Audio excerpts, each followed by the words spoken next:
جب حجر اسود کو اس کی جگہ پر رکھنے کا موقع آیا تو بہت سے قبائل کے درمیان اختلاف پیدا ہو گیا۔ بات یہاں تک بڑھ گئی کہ خون ریزی کا خطرہ پیدا ہو گیا۔ آخر کار یہ طے ہوا کہ جو سب سے پہلے حرم میں داخل ہوگا وہی اس معاملے کا فیصلہ کرے گا۔ اگلے دن سب کی نظریں دروازے پر تھیں اور پھر وہ شخصیت سامنے آئی کہ جسے سارے دیکھ کر یہ پکار اٹھے، یہ تو محمد ہیں صلی اللہ علیہ وآلہ وسلم۔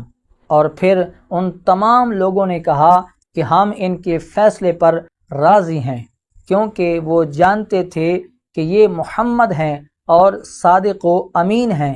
نبی پاک صلی اللہ علیہ وآلہ وسلم نے ایک چادر منگوائی، اس چادر کے اوپر حجر اسود کو رکھا اور قریش کے بہت سے قبیلوں کے سرداروں کو اس چادر کے کنارے پکڑنے کا شرف عطا فرمایا۔